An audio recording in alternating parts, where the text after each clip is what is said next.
many countries, milk remains to be a highly in-demand food product that is often imported elsewhere. The Philippines is one such country. According to the National Dairy Authority, the Philippines imports 1.6 billion liters of liquid milk equivalent yearly.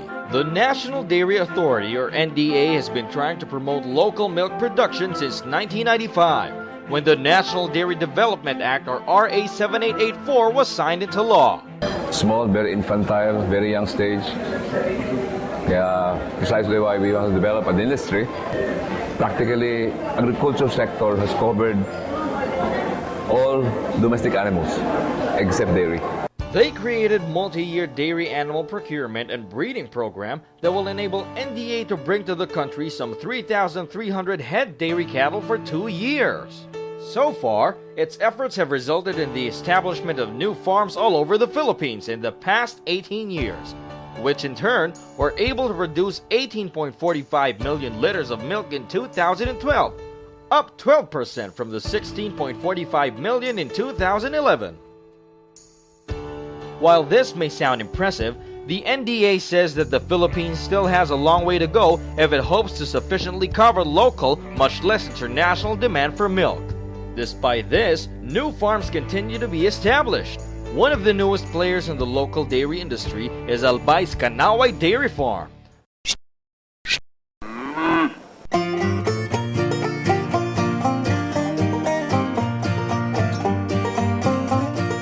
Punta tayo sa Albay. Sa Albay, meron isang bagong cooperative na kung tawagin ay Canaway Malilimpot Dairy Cooperative. Wala pang 2 taon, mag-itarit. Pero they are producing as much as 300 liters per day. Pinaka-youngest at pinakamagaling. Based in Albay in the Bicol region, Canaway Dairy Farm is regarded as one of the better performing farms in the country today and is being considered as a model farm of the National Dairy Authority. Jasmine! Risa! Go! As Santiago K. Cervantes, National Vice Chairman of NDA, explains, in the Bicol region alone, there are several dairy farms in operation since the 1980s. However, not much progress has been seen from most of them, with the exception of one. Ang dairy dito sa Kabicolan, matagal lang inumpisahan, mga early 80s, meron ng dairy project dito sa Bicol. Pero parang hindi nararamdaman ng tao kasi parang hindi lumalaki. Hindi siya nagka-progress in terms of quantity, in terms of encouraging more farmers in the dairy industry. Sa Bicol level, hindi. Hindi siya umaangat. Stagnant ang kanyang level of production. Maliban siguro kay Anton, kung sa micro level, kung titingnan mo yung farm ni Anton, maganda.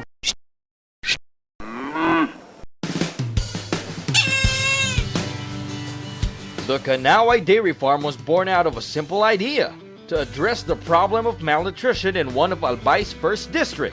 In 2008, businessman Anton Burse realized that milk, specifically fresh milk, could be the perfect solution. Muyaming maka-avail ang first district fresh milk to battle malnutrition digdi sa first district ng Albay. But there was another problem. The lack of a dairy farm in the vicinity made it difficult, if not impossible, for many residents to have access to fresh milk.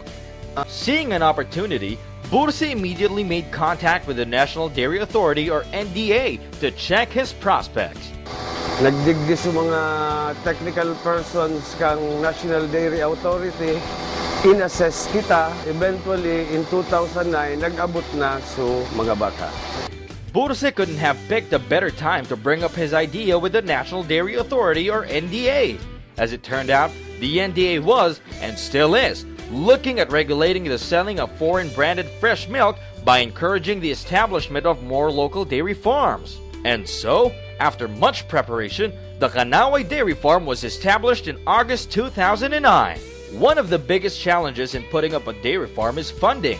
According to Burse, Canaway Dairy Farm started out with a lump sum amount to cover its expenses. For one, a proper dairy farm needs land. For Canaway Dairy Farm, it is this scenic piece of real estate in the upland village of Canaway in Malilipot Town, Albay. A part of this lump sum amount seed money was also spent on building facilities and acquiring the necessary equipment.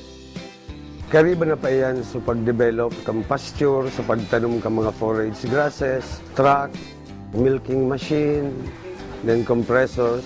And through the help of the National Dairy Authority, Canaway Dairy Farm acquired the most important requirement of a dairy farm, milking cows.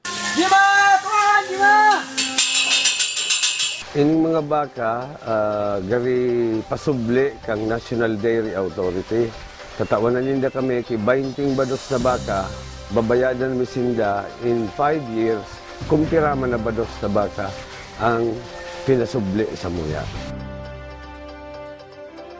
The Canaway Dairy Farm has achieved much growth since 2009, but its biggest achievement so far is less to do with increasing the physical size of the farm itself and more to do with making drinking fresh milk more acceptable to more people.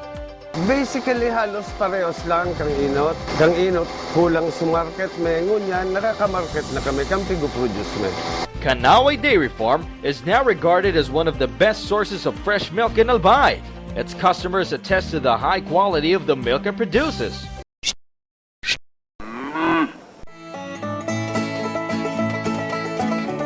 There is no big secret to produce high-quality fresh milk. A dairy farm simply needs to observe best practices using appropriate equipment and facilities. And of course, it's a must that it has the best cows, preferably from the country long known for its dairy farm industry, New Zealand. Sir, anong uri ng mga baka nandito sa Canaway? Crossbreed sila ng Holstein at saka Sahiwal. 62.5 ang dugo nila na Holstein. Tapos yung natitirang Sahiwal. Yung Sahiwal kasi galing yan sa tropical country. Ikinross yan dun sa Holstein. Kasi ang Holstein yan ang malakas magbigay ng gatas pero temperate breed. Kung pure na Holstein dito sa atin, hindi magsusurvive dahil sa init dito sa atin. You are what you eat. This is an adage that basically means what we eat determines our health. The same applies to cows, especially with regard to their milk production. Here at the Canaway Dairy Farm, the milk quality is high and it is in large part because of the nutrition its cows receive. Ang numero unong pagkain talaga ng baka, damo. Pero kung purong damo lang talaga ang ipapakain mo, medyo mababa ng konti ang kanyang performance. Kaya kinakailangan, meron ka ding mga legumbre. Pero pagka ginagatasan na, kinakailangan, magsusuplemento naman tayo ng mga tinatawag natin na concentrates. Yung mga feeds yan na pinaghalo-halo. Yun ang kinakailangan nating maibigay sa mga baka. Pati yung sir, in-import daw dito? Yung signal grass na tinatawag, mahirap maghanap ng pantanim. Ngayon na-import na yung mga damo, pwede nang makapag-propagate tayo ng damo sa pamamagitan ng mga rootstock nila. These cows are without a doubt the superstars of the farm. As such, they are given extra care and attention. Taon-taon yan, binibigyan namin sila ng mga bakuna laban sa mga sakit. Meron din niyang panahon kung kailan namin sila kinakailangang purgahin, mapapanatiling wala silang garapata. The responsibility of taking care of Canaway's cows falls on the farm staff. To ensure that they are up to the task, they are regularly trained on all aspects of dairy farm operations. Close monitoring of the cow's health is just one part of a whole list of concerns each and every farm worker must be mindful of on a daily basis. Crucial to Canaway's quality control is a strict compliance to international standards, specifically in relation to cleanliness. Ang samuyang gatas digdi, hygienically collected. Nagagamit kami milking machine, silyado, anytime mag-ati ang baka habang pigagatasan, dahil makakontaminate ang saturayang gatas. Ang tubig na pigagamit duman sa pressure washer, pigalaganan ming chlorine, bago gatasan ang baka, ipi-pressure washer ang adder niya budatit, ang tubig may chlorine, ito ang magadan kang mga pathogenic bacteria. Canaway Dairy Farm's stable of cows has grown since, exponentially increasing the farm's milk production. Kung sumahon taga-boss, subinding ito, nag-ugbo na more than 70 today. So how do Canaway's farm personnel keep track of each and every cow? Producing milk is one thing, marketing is another. As Canaway dairy farm owner, Anton Burse discovered not long after establishing his farm, drinking fresh milk is not the norm for many Filipinos. Ang Pilipino, bakong milk drinker. Kay Puhan, i-explain ang raw milk na dakol na health benefits and then sanayon sindang mag-inom ki fresh milk. Through perseverance, the Canaway dairy farm was able to overcome that challenge. The difficulty in marketing fresh milk to Filipinos lies in the fact that many Filipinos are lactose intolerant. But according to health and wellness expert Dr. Lorenzo Gallegos, this should not be a problem. I was lactose intolerant. My children were lactose intolerant. My wife was lactose intolerant. Lactose intolerance is not really something that you should dread. What I'm afraid of is if it is harmful, that it affects really your bowel movement. That is dangerous. But milk will not do that. Lalambot lang dumi mo. And we, including me, I call it lactose intolerance. Dr. Gallegos recommends raw fresh milk to many of his patients. He cites fresh milk's high nutritional value as the reason why it is good for everyone.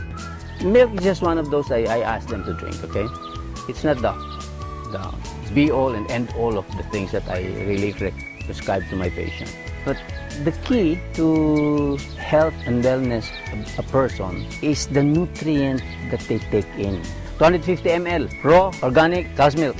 You get your vitamin A, you get your vitamin, all the Bs, B1, B2, B3, B6, B12, the vitamin E, the vitamin D. What about all the minerals? The minerals, you will have the magnesium, the calcium. List them down. That's about 27 of them, all the minerals. You also get the two important proteins that your body needs. This is the whey protein and the casein. Good for the adults, especially those who are already past 60, men and women. Good, very good for children as they grow. It develops their brain, their muscles, and their bones, the internal organs. He attests that he has seen improvements in many of them as soon as they started adding milk to their diet. It's because of the nutrients, no? They're not changing their diet. They're still eating what they're eating. And I always tell them, what you have been consuming up to this point in time are simply bulk. You're getting a bigger tummy, you're getting heavier and heavier, you're getting all the unnecessary fats. The sugar is still there, you're still eating a lot of rice, and rice becomes sugar, and your diabetes doesn't go down. Because once you start taking this, you will note immediately your blood sugar will go down and down and down. You drink your milk, forget about your food. Forget about your supper. The following day, parang, oh, bakit ganitong katawan? Parang, I wanna go, you know? Yes. With its growth since 2009, the Canaway Dairy Farm is now setting its sights on other matters. One of these is sharing opportunities to the community. Canaway Women's Group digdi, tinuruan ming magbibok kay mga keso, pastillas. So, at least kung muyanin ng igwang extra income, pigturuan mi sinda. It now also aims to turn the farm itself into Albay's next tourist destination. Sa muyang pinaka-main goal digdi ang maging eco-tourism ining lugar na ini. Saro iyan sa muya pang kontribusyon sa komunidad, muda sa mga turista. To realize this plan, some development projects have to be undertaken. Ego kami ngunya na pinadredge na dyan, o I'm sorry, nagbakho, nagpakalot kami, dakulang lugar, dakulaon po ini na swimming pool. Ang difference kan swimming pool na ini sa iba, ta ini magiging free flow. A dairy farm is tourist destination? Not a far-fetched idea considering the comments of those who've already been to the Canaway farm. Maganda ang location niya as a farm, nasa elevated siya. Yung land niya covered with grasses na kailangan ng mga animals. Maganda ang pagkagawa ng milking parlor niya. May mga kahoy, may tubig na libre, malamig. Yan. So, very ideal talaga yung Canaway. Talagang maganda yung kanilang management. Lalo na dun sa feeding at saka dun sa milking management nila. Canaway Dairy Farm is proof that dairy farming is a viable option in the Philippines. By offering only high-quality milk, the Canaway Farm has successfully increased the awareness about drinking fresh milk and consequently the demand for this food product. And now, in support of this ongoing concern, Canaway Dairy Farm dares to take a different approach, one that is expected to open up even bigger opportunities for growth. Medyo dakula ang puhunan, kaya diit na pigkikita mi monthly, iyo man ang pigdidiit ming gasto, taday mi po mabigla ta, dakula na kwartang kay puhan. Mai-maintain mi ang samuyang status ngunyan, or in fact makapag-improve pa kami kimaray, iyo ang samuyang commitment na maging stable ang samuyang farm.